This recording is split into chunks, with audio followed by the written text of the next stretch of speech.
with one. What is up, all my beautiful brothers and sisters in Christ? How we doing today? And as you know, we talked about this previously. It's 2:18 Central Time. Of course, if you're in Eastern, it's 3:18. And when we think about that, and the fact that it's Friday, and for some reason, I just see this ticker going down the screen about, the top 25 in college football, this can only mean one thing. Could it be the college football show is back for the week 9 edition? And I'm joined by, Always, folks. Chooch. and I would do another intro to another person here, but he's still on the IR. So Jacob, get better, buddy. We'll probably see him back realistically next week, folks. So definitely don't want to miss his return. But we're not here to talk about what could be or what is to come. Let's live in this thing called the present. And we're going to start off with the game kicking off Saturday, an ACC matchup, as we got the Noles from Florida State taking on the Wake Forest Demon Deacons. And if you're a Florida State fan, you're going, this year kind of reminds me of a certain year where we won the national title. I'll leave that in the comments for any Florida State fan who would like to tell the year of that. Kind of like a pop quiz.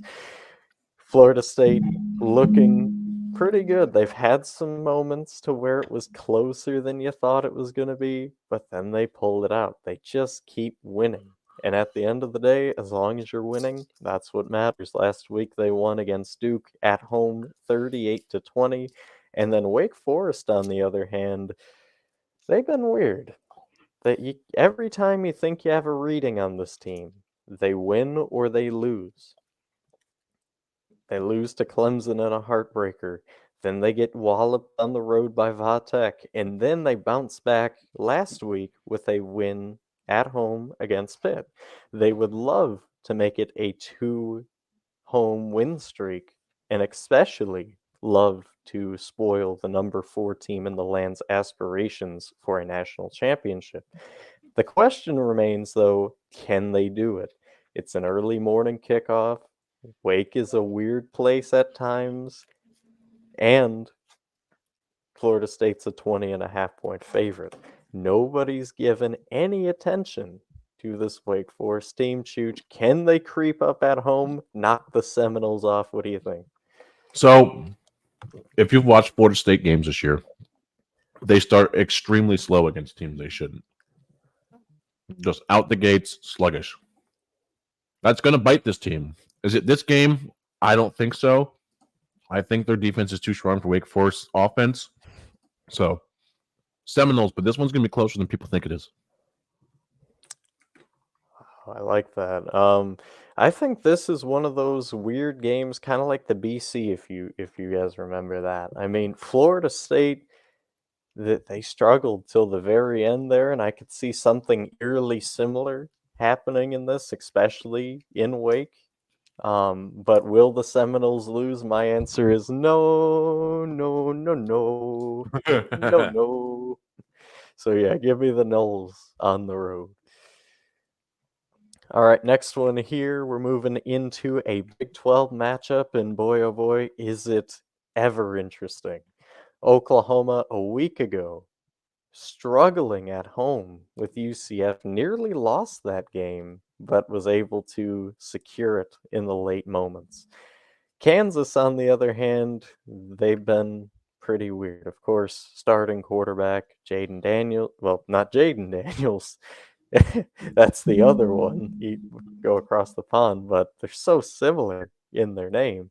But Daniels goes down, and then you have a backup quarterback who does have experience, has played some pretty good games in the past, but he just has not been able to keep that same momentum.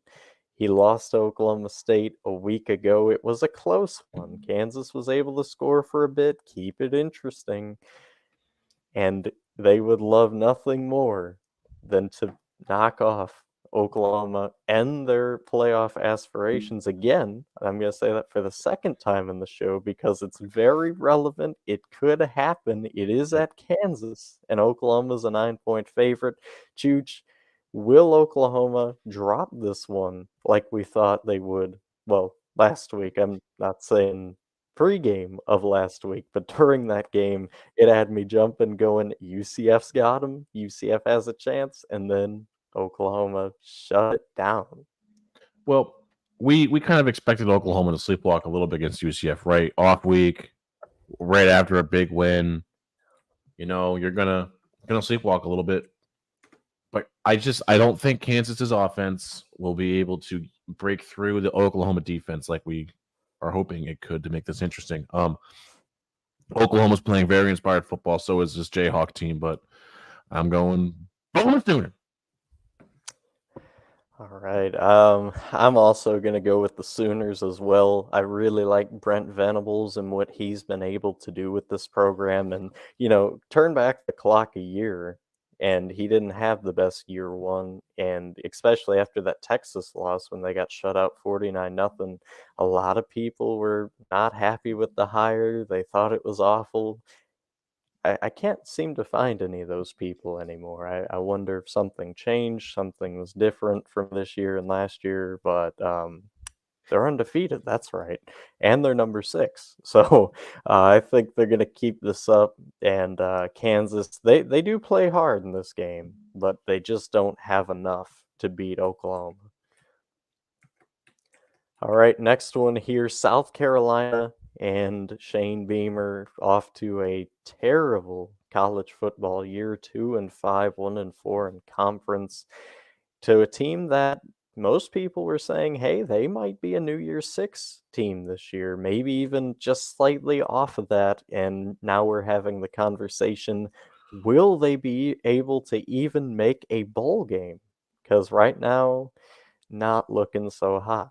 Texas A&M, on the other hand, was a team some people even said dark horse in the West, might even be able to win the West, and then they had some just bad losses against SEC opponents.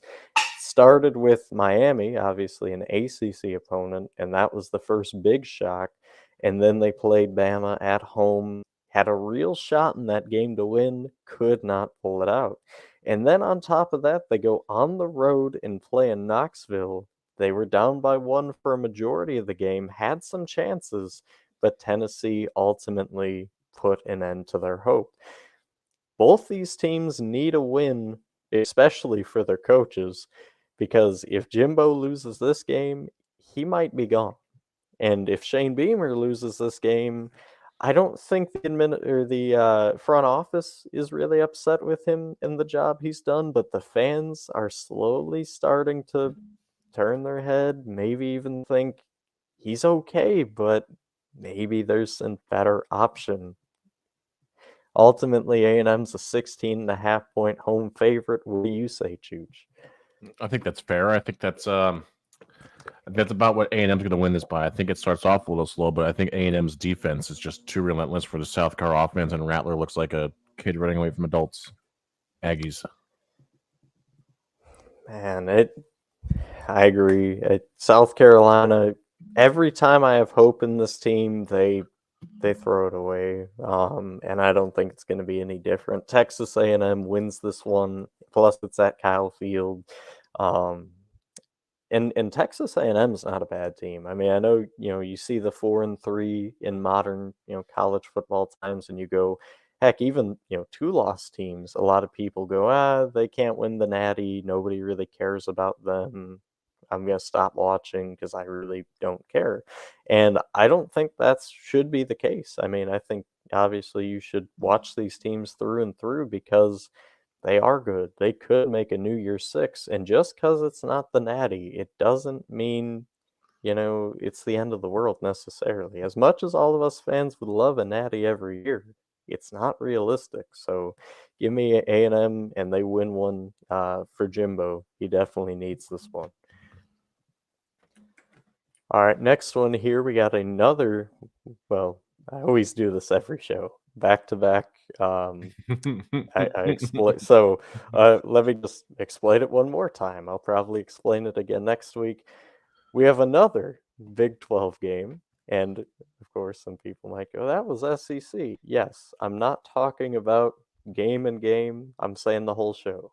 So You'll see. just You all will see. yes, I have a method to the madness. Speaking of a method to the madness, though, Houston almost had a tremendous method to knock off the Longhorns at home. They were so close. They were down early and then they fought back and they just kept fighting, but ultimately came up a little short. Kansas State, on the other hand, they played TCU and they dominated TCU 41-3, and they looked in sync.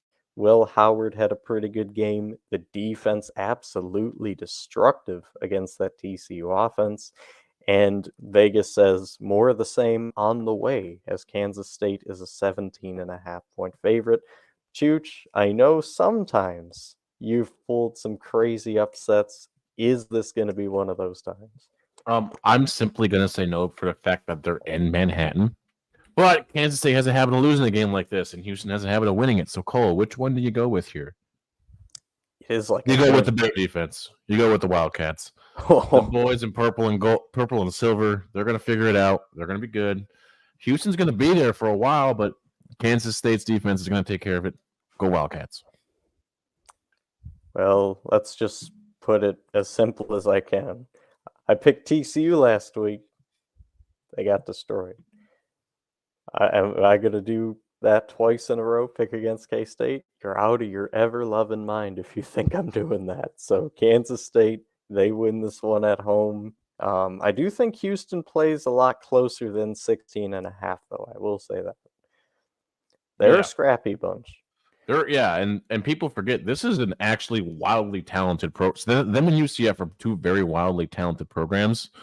Yes. And they were probably the two most ready teams to move up. I think Houston's been ready for a minute, if I'm being honest with everyone here. I agree with that. Houston's been ready for a minute. It just took too long. They're just in a down year. This team's good. They got a really good quarterback. So just because they're Big 12 newcomers doesn't mean they're pansies. Agreed.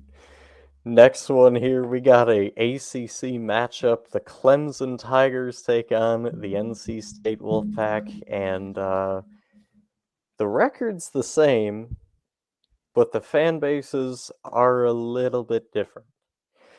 Dabo Swinney, let's just say he talked about the Clemson fan base heading into the game against Miami. He had made mention that sometimes losses/adversity are a good thing because they knock off some of the bandwagon. Well, he got his wish. Clemson lost to Miami on the road 28-20 in 2 overtimes. NC State didn't look like they had a heart against Duke last week. But here's where the real questions start coming in. Clemson had a play to try and cut the game to 2 in the second overtime. It was going to be a handoff all the way to Shipley. Cade Kubalik took it himself and got absolutely denied. Now, when Dabo was asked about this, he said, I don't know what he was thinking. This was a handoff all the way. And Cade Kubalik, he owned up to it. He said, yeah, I should have handed the ball off, but I thought I could take it for 6. Now, the reason why I bring this up, and he didn't say the take, I was paraphrasing. That wasn't the exact quote, by the way. So the reason I bring this up, when you have that kind of disconnect between a quarterback and a coach, or maybe the offensive coordinators and players, the result on the field suffers. And right now, Clemson seems to be in disarray.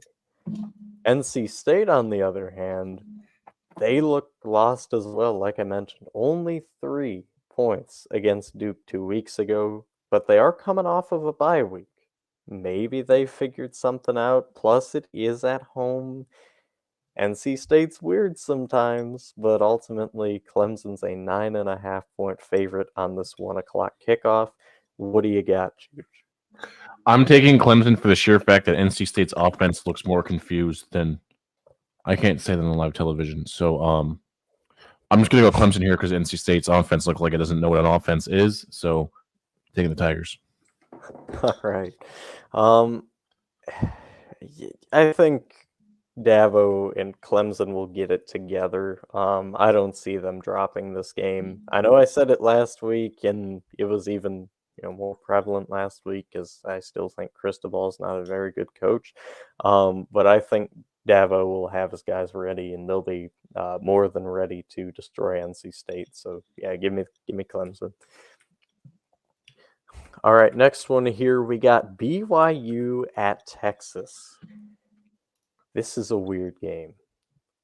5-2 BYU, kind of a mediocre season so far, but every time they get counted out, they come up and they bite you when you least expect it.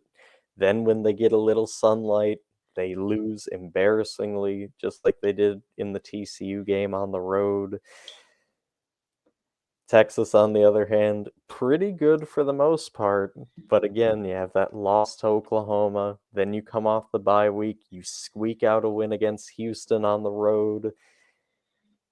Things are looking interesting for this Texas team. Not to mention Quinn Ewers, he's out. So Malik Murphy will be the starting guy in DKR.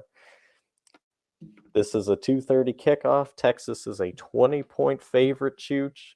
Keep in mind what I said about BYU. Whenever they're counted out, will that happen here? No, listen, BYU is very one-dimensional, and Texas is going to tee off on that. Malik Murphy, listen, the kid's good. He's going to make it. He's got a hell of an arm. It's just going to take a little bit for them to get in sync here, but even then, I still think this is a Texas win by a million. So, and right now, Texas is playing Inspired football, right? They're still playing for a shot at a playoff. That's true. So, Oklahoma could lose. I mean, you're not going to get in over Oklahoma because you lost to them, but, Ohio State and Michigan could very well still lose. Georgia could still lose. So anything's possible. All right. Go Longhorns. Going with the horns. And there's a part of me that wants to take BYU just because they're weird. They can come up and shock you, and then they can also come out and do horrible. So, but I think, Chooch, you're right here. I don't think BYU has the balance on offense to win a game like this. So, yeah, give me Texas. But I do think, for the first half, it's going to be a lot closer than people think, especially with Murphy getting the start.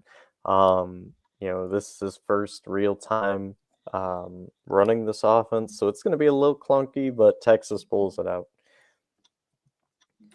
All right, next game here, we got an ACC showdown.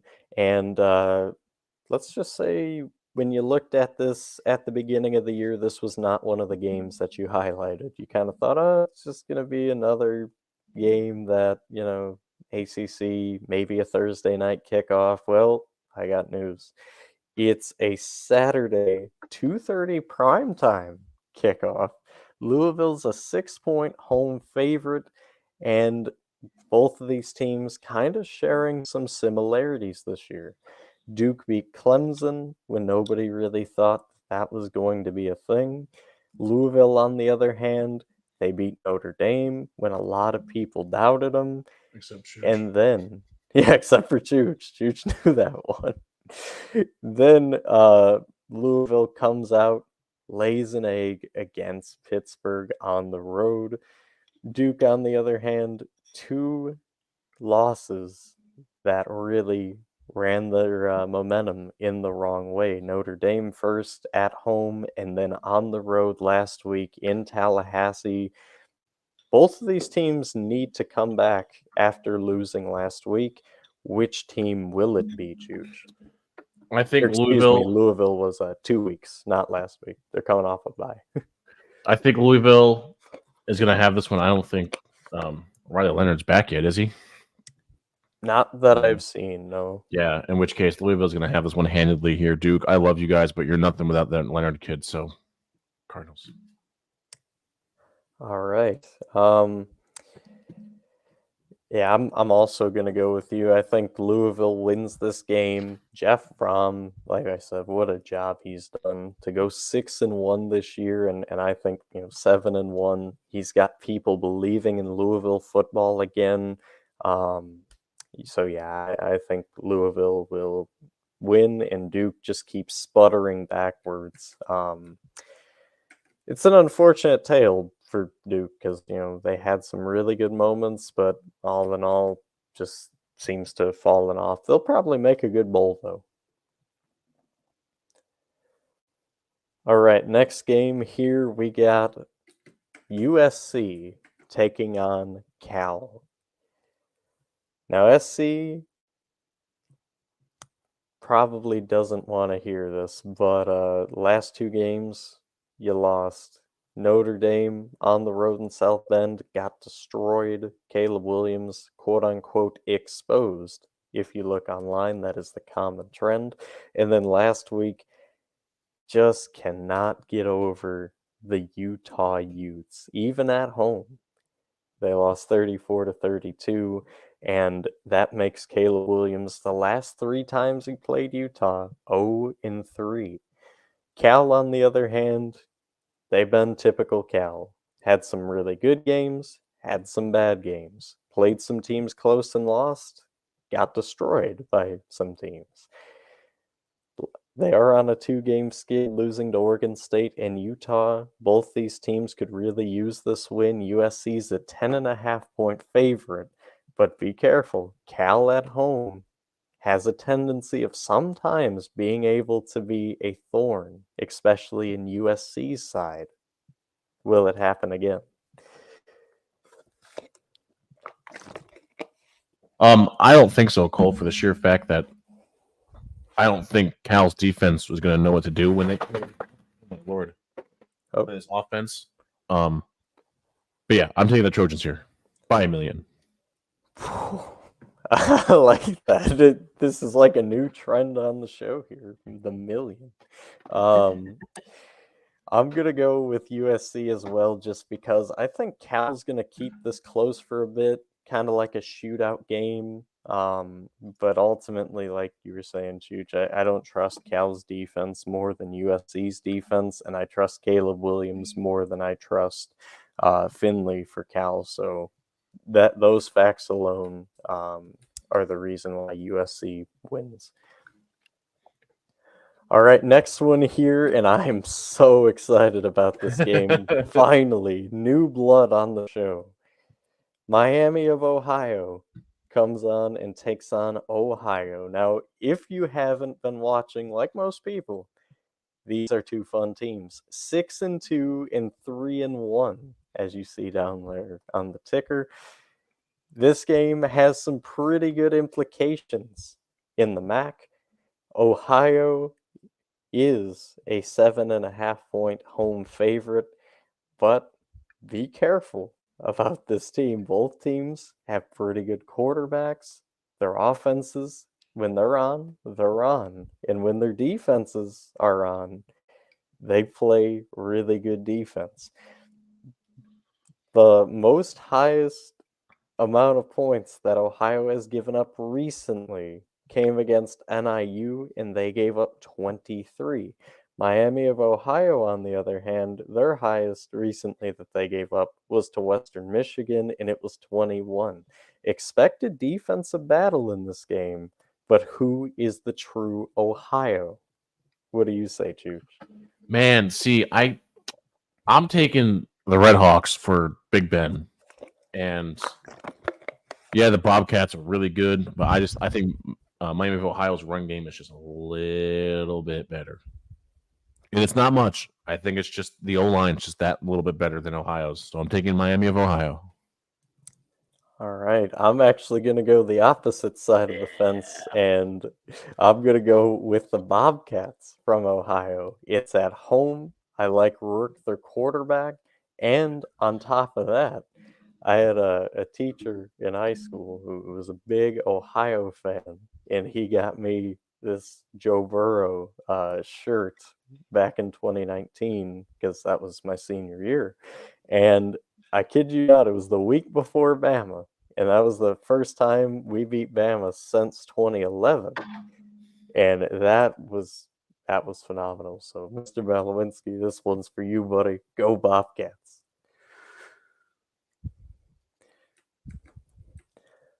All right, next game here we got Marshall and Coastal Carolina, a battle in the Sun Belt. Marshall is really just the, I guess you could say, more well-known version of Coastal Carolina. When people think of these two teams, they kind of mirror each other almost. Marshall, they have been pretty up and down, just like Coastal Carolina. There's really not a whole lot of consistency between these two teams. Marshall's on a 3-game skid. Coastal Carolina's on a 2-game win streak. They've been able to look pretty good, and those 2 wins came on the road, too, against App State and Arkansas State. Marshall's a 3-point favorite, though. Chooch, where are you going? I'm taking the Chanticleers simply for the fact that this game is in Coastal. There's just a little bit. I like a lot. Hold on, let me restart that one. I like Marshall's defense better, but I just think Coastal's offense is just a little too explosive, and they're a little bit ahead of the game here. But this one's going to be real close, a lot closer than some people think. So Coastal, but in a close one. Oh man, this is one of those games that I went back and forth with all week because, like Chooch was mentioning, like I really like this Marshall defense, but they do have a tendency to lose these big games, and that's kind of happened all year. You know, they lost to NC State, they lost to JMU a week ago. They really haven't had a marquee win yet this season.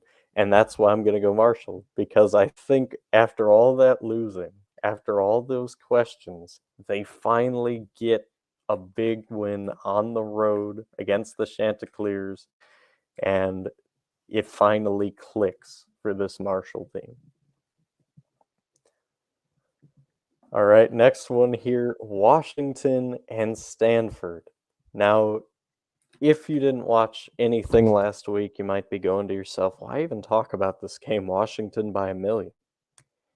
Washington struggled with Arizona State. Very well could have lost the game a week ago if it weren't for some late game defensive heroics. The pick 6 that ended up kind of sealing the deal for Washington over Arizona State. They won that one ugly 15-7. Stanford, they're weird. They either get killed, or in a game like this, they shock the system, they pull out an upset. It didn't happen last week as they got clobbered 42-7.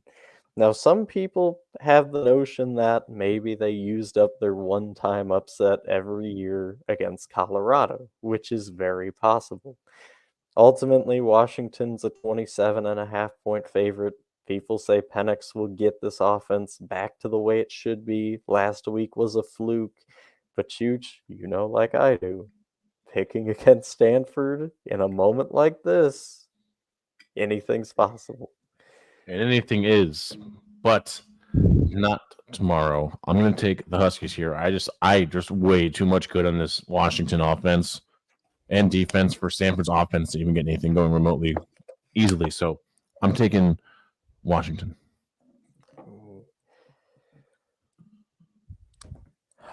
Man, you do not know how badly I want to pick Stanford because I love when they pull an upset like this. But it's not going to happen tomorrow. Penix is too good in this Washington offense. I firmly believe, UCLA put up 42 last week. I think Washington's somewhere close to the 70s this week. So, yeah, give me the Huskies. They're mad about last week, and they're going to take it out on poor Stanford. Stanford, still love you, though. I hope we can... It's kind of like after this, I hope we could still be friends, but yeah, you're going to die. All right, next one here, Tennessee and Kentucky, an SEC East battle with still pretty good size implications on both of these teams if they want to get to Atlanta. Tennessee, they have a chance. They got Georgia coming up later in the year, but they did kind of blow it when they played Florida, so they would need something really big to happen to still make it to Atlanta. Kentucky, on the other hand, their 2 losses came from both East teams. Georgia 3 weeks ago, and then Missouri last week. So, or no, sorry, 2 weeks ago for Georgia, and then last week for Missouri. That was, or wait, no, I was right. Oh my goodness, I'm back and forth. 7-14, and then off the bye week this week. We got it. Okay. Sorry, folks. I'm looking and I'm like, wait a minute, that doesn't add up. Anyways, what does add up is 2 East losses really does not help your case if you're still trying to make a name for yourself and kind of sneak into that SEC East conversation. Chooch, where are you going in this one? Ultimately, Tennessee is a 3.5-point road favorite. Man. See, a part of me really just wants to take Tennessee, and the other part's like, man, just stick with Kentucky. It's gonna be good. But Kentucky also has a habit of just getting blown out in games like this, but Tennessee also has a habit of not showing up in games like this. So I'm going to take Leary and his experience and Stoops' experience over Tennessee's. I think Tennessee just barely loses this one. I think Kentucky edges it out. I think it's a nice little Davis touchdown run to win this one by 2. Wow. Word for word what I'm thinking. Like, I initially have Kentucky. I want to pick Tennessee because I kind of see Kentucky losing their 3rd straight, but at the same time, Tennessee's sails are taken off after that Bama loss, in my opinion, and I think their downward spiral continues. So give me Kentucky just off the fact that I think Tennessee is just they're still licking their wounds. I mean, that's tough the way they lost to Alabama. All right, next one here, we got the world's largest cocktail party. At least that used to be the slogan for this game, but I think they tried to change it. I don't know. To me, it's still the world's largest cocktail party, so we're rolling with that. Number 1, Georgia. Number nothing, Florida. As you can see, they're not ranked. And Georgia's still undefeated, 7-0. Florida, 5-2, but a good 5-2. They've been rolling ever since that Kentucky beatdown. They beat Vandy, then they beat South Carolina. They're coming off of a bye week, just like Georgia. Something has to happen here for Florida to win. They have to start quick. They have to believe they're in it. Because what happens normally, at least the last few years in this game, Florida gets down, they can't move the ball, and then the 4th hits and they find some offense, but ultimately not enough to win this game. Georgia, on the other hand, they're without Brock Bowers. It's a little bit scary when Ladd McConkey is your guy, which I'm not ripping on him. He's a good wide receiver, but he is not Brock Bowers. Ultimately, Georgia's a 14-point favorite in this neutral site game.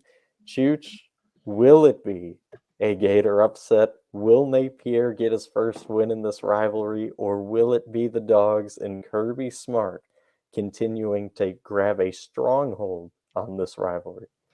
I think Kirby's going to have his boys ready for this. Now, I don't think this is going to be a thrashing like a lot of people think it is. I don't even think this is going to be a 14-point spread here. I think this is going to be within 8 or 9. I have that much faith in the consistency of Florida's play, and Georgia without Brock Bowers. We've seen what Georgia's kind of like without their star guys. They're kind of slowing down, and when they couldn't get the ball to Brock Bowers last year, they couldn't do anything.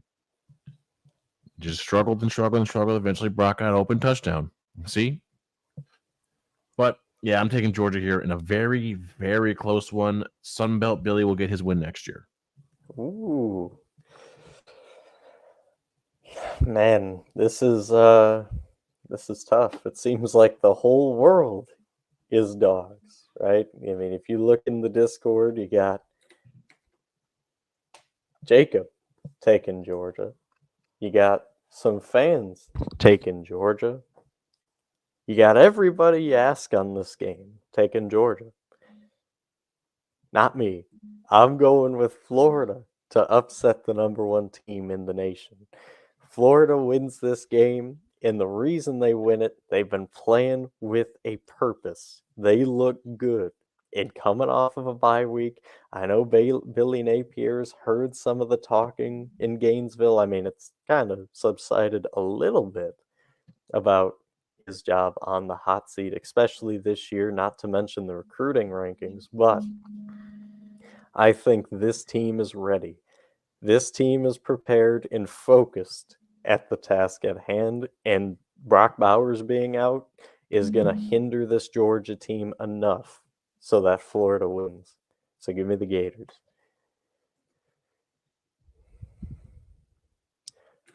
All right, next one here. We got a Big Ten game. Ohio State, undefeated still, 7-0. Not really a shock. If you watched this show a week ago, we kind of told you what would happen, and it kind of went exactly as expected. James Franklin choking in a big moment. It seems to be quite the partnership they got there with James Franklin and choking. If somebody could make the meme where, you know, they're shaking hands, that would be a cool thing. Wisconsin, on the other hand, it's been kind of a interesting year. I mean, they have some moments of being really good, and then they have moments like losing to Iowa at home 15-6. This team's kind of unpredictable. One week you think, okay, they put it together, they're doing good, they're in a forward direction. And then the next week you're like, oh, so about that progress. Yeah. With that being said, Ohio State's a 14.5-point road favorite. Not a lot of respect to Camp Randall and the Badgers. Only 12.3% of people picking the Badgers in this game. Chooch, will you be one of the minority, or are you saying Buckeyes continue on their path? So I was having this conversation the other night, and I was sitting here thinking, how do I explain this game to people? So if you look at Discord, I'm the only one to outright take Ohio State, and that's for the sheer fact that Wisconsin's offense takes too long to get going at times, and I think Ohio State's defense is just going to keep them subdued long enough for their offense to get into a rhythm there, and Ohio State edges this one out. Ooh.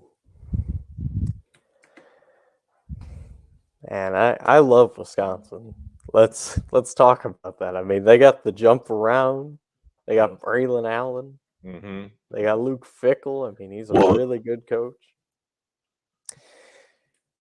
But I gotta go with the Buckeyes as well. So initially, when Chooch said that, he was right. He was the only one picking Ohio State. I was initially gonna go with Wisconsin, but I just don't think, like Chooch is saying, I don't think they have the offense to win a game like this. I don't think Wisconsin is ready to win a big game like this. And it sucks because, you know, I like Wisconsin. I want them to win. But realistically, I think Ohio State is just too ready for a moment like this. And even in a hostile place like Camp Randall, I don't think it'll have much effect.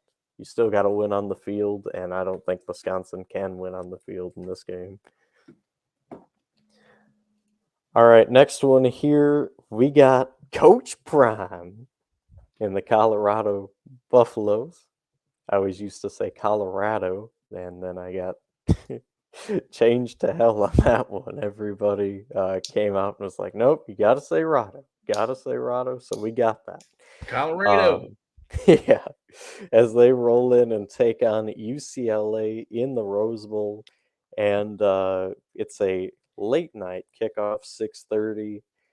Colorado has had some time to think about what went wrong a week or 2 weeks ago against Stanford when they had that lead 29-0 at half, and then the wheels fell off. Shadir Sanders forgot kind of how to play quarterback, it looked like, for a little bit. The defense was giving up everything that Stanford wanted. But this is Deion Sanders' first bye week, and he would love nothing more than to get this Colorado team back on track after that embarrassment. So watch out in this game. UCLA coming off of smacking Stanford 42-7, and they looked pretty good. Dante Moore was efficient. The run game played really well. The defense did their job. They're looking to make it too. Can they do it, Chooch? Because the last time they were at home, they beat Washington State. Uh, yeah, Colorado's reeling a little bit. Yeah, they're fresh, but this is the first year that they're here. I think they still win another game in the year. I think they beat the 4. But listen, you're going into the Rose Bowl. It doesn't really sell out unless they play USC or some other big school. You might get some bandwagon people saying, "Oh, Deion, la la la la la." So you could get a sellout, but UCLA edging this one out. Chip Kelly's too good at this stuff, so I'm taking the Bruins. Yeah, I mean, to go back a little bit to the Oregon-Colorado game and how Dan Lanning was able to pick apart this Colorado defense and really stifle the offense. I think we're going to kind of see something similar. Maybe not a blowout, but I do think UCLA will be the better coach team in this game and pick up the win here. So, not to mention it's at home. If it was at Colorado, maybe a little bit different of a story, but you're not beating UCLA at home with the state that this Rado team is in. All right, next one here, we got an ACC matchup, and North Carolina, you were doing so good. And then everything just fell off for this North Carolina team. They lost to Virginia, and they're actually 6-1 there. Oh yeah, I see that. Sorry, all good. But yeah, their only loss coming from Virginia a week ago, and man, that's tough. But it is the ACC way. Somebody creeps up that you don't expect. They pull off a major upset when nobody sees it coming. Can North Carolina bounce back from that? But keep this in mind too. They play a Georgia Tech team that this year has been more off and on than they usually are. They beat Miami, then they lose to Boston College, for example, off of a bye week. This time, though, obviously, no bye week for either of these teams, and they're both reeling a little bit. Some would argue North Carolina harder than Georgia Tech. Chooch, I know you're a big Tar Heel believer. You love Drake May. They're a 12-point road favorite, but can they get over the weirdness of Georgia Tech and the upset alert? I would love to hope so. I mean, you dropped one to UVA, which you shouldn't have dropped. And Georgia Tech is a better team than this UVA team, I believe. So, but I believe Mac Brown gets his guys in order here, avoids the Mac Brown way, and they finish out the season strong. That being said, Yellow Jackets keep it really close, but Tar Heels edge them out, just like in basketball.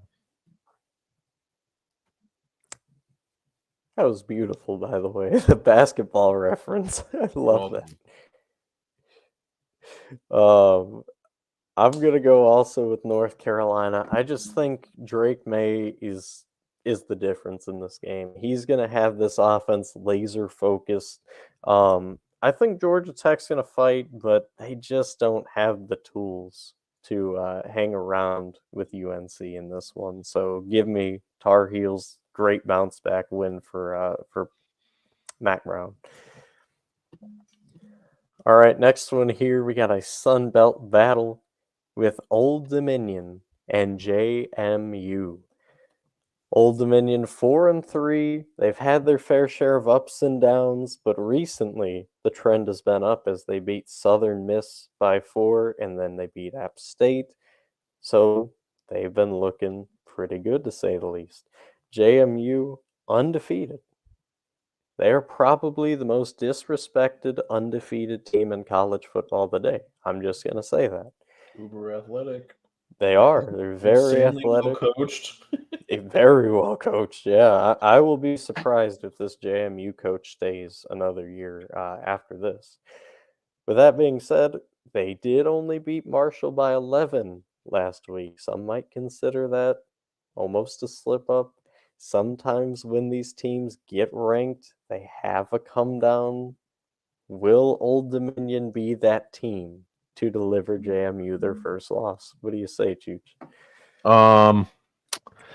Well, an old rivalry from the Colonial is renewed, or the A10, whatever one you want, whichever conference you want to talk about here. These two had a great rivalry back in the day, back in the FCS, and I'm excited they're heading back up to Bridgeforth Stadium at Zane Shoker Field. So, beautiful campus, beautiful scenery. ODU.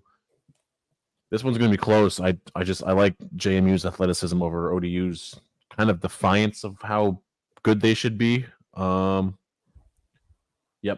I'm taking James Madison here.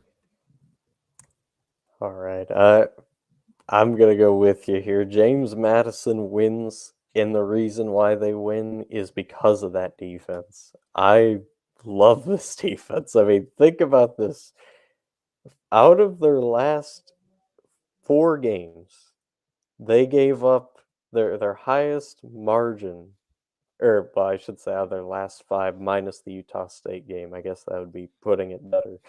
Their highest margin up to the Utah State game was 23 to South Alabama, the same South Alabama team who marched into Stillwater and kicked the ass of Oklahoma State. Since that point, since the Utah State, it was 23 at South Alabama, or at home, I should say. Georgia Southern, they held to 13. In Marshall, they held to 9 last week. And then on top of that, you want to go even further, they held Troy to 14 points. Old Dominion is not ready for this JMU team. They're not ready for this defense. They're not ready for the coach. They're not ready for this environment. JMU wins this one. All right, next one here, we go. It's funny, you go Sun Belt, then you go Pac-12. I feel like the Pac-12 has been mentioned quite a bit on this show. So again, if you're a Pac-12 fan, you're loving what you're seeing, definitely think about a sub maybe. But in this game, Oregon State versus Arizona. And Arizona put a whopping hurt on Washington State, 44-6.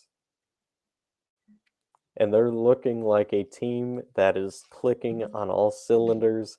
They would love nothing more than to upset the Beavers. However, Oregon State has been pretty good for the majority of this year. Their only loss was to Washington State on the road, but since that loss, they beat teams like Utah, Colorado, California, and UCLA. And then with that, they come off of a bye week into this game. They're pretty well rested. They're pretty prepared. But Arizona also comes off of a bye week into this game. So it really comes down to what coach is going to have the better scheme. Oregon State, a 3-point favorite in Arizona. Chooch, who gets this win? Okay, so I really, really want to say the Beavers here for a lot of reasons, simply because I just enjoy watching them play good football. Whenever them and Oregon rivalry is a good rivalry, is usually when college football is better than it is.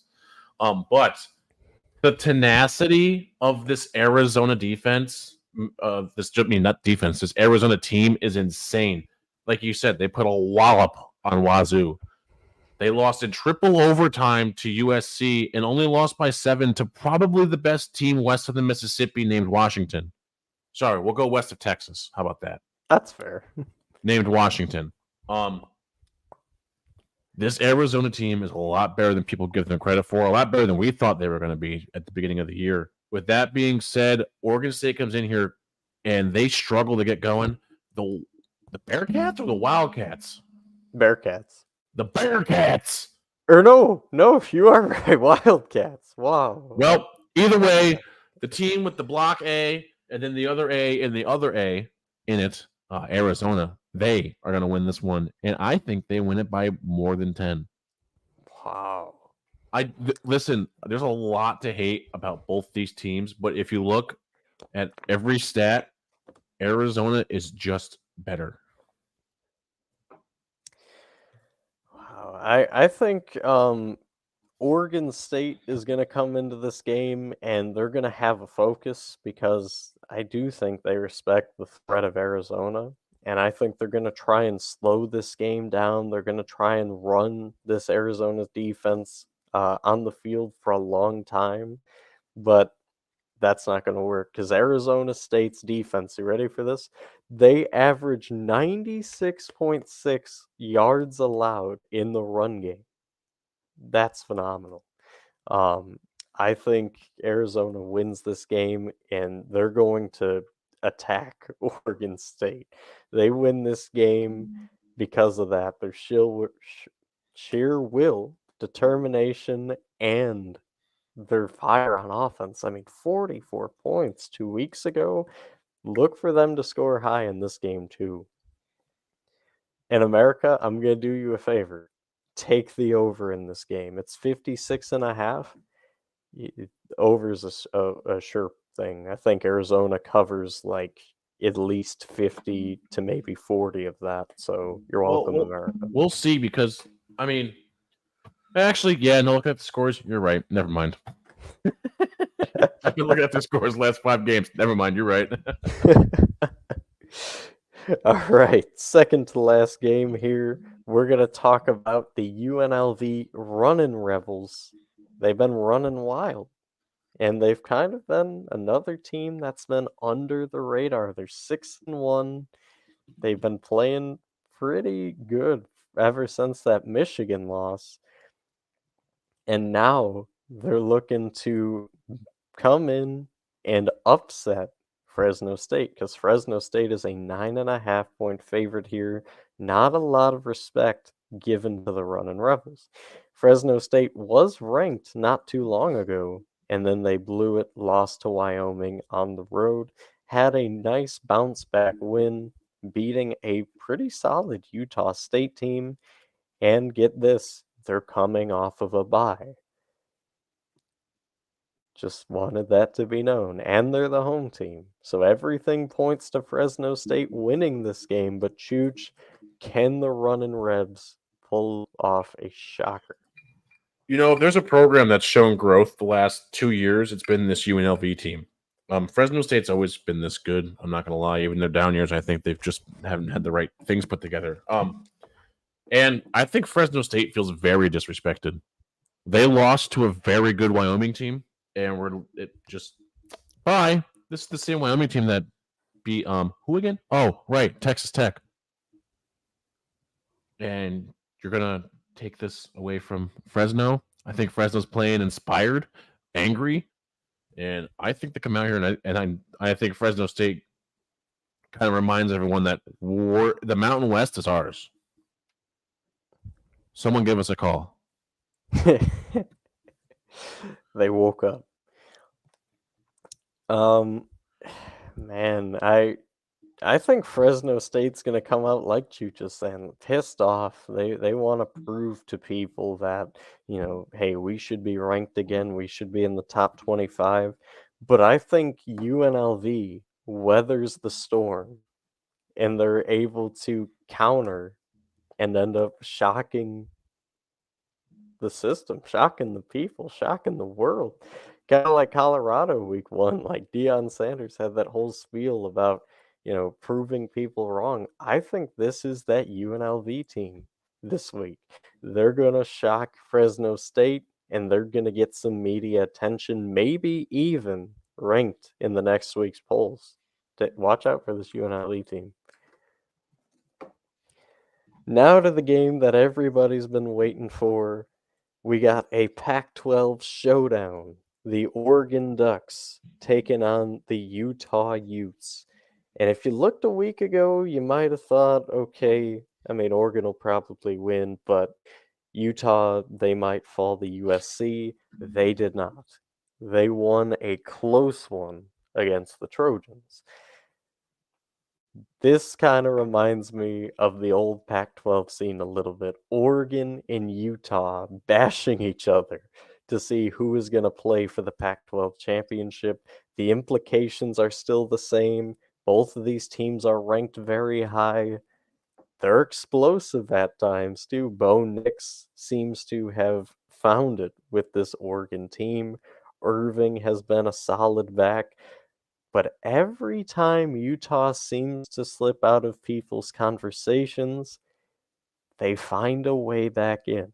Whether it's the innovative play calling from Kyle Whittingham, whether it's the preparation that is just better than the other team, we've seen that a few times, or whether it's the unpredictability of the quarterback play.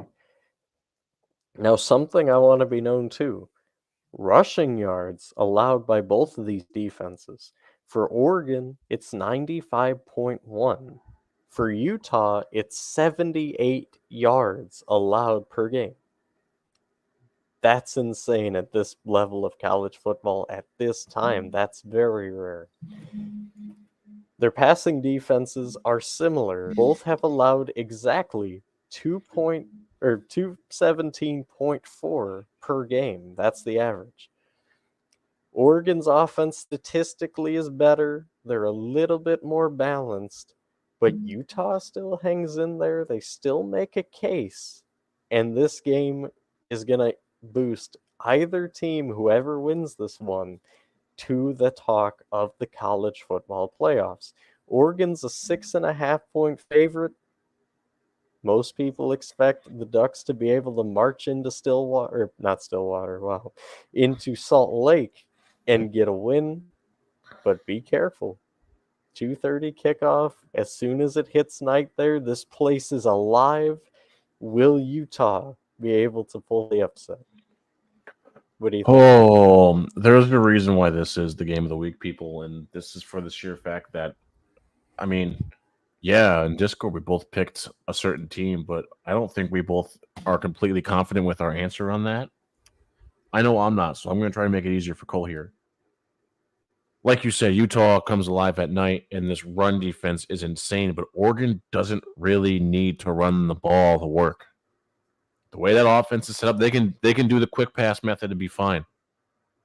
And I don't know how Utah's quarterback play is going to handle what Oregon's defense is going to throw at them. So I'm taking the Ducks here, but it's going to be really close. I think Oregon actually, I think this is an escape for Oregon, and Utah should not be upset if they lose this game, for the sheer fact that even if you kept it close, you still really fought with a really good Oregon team.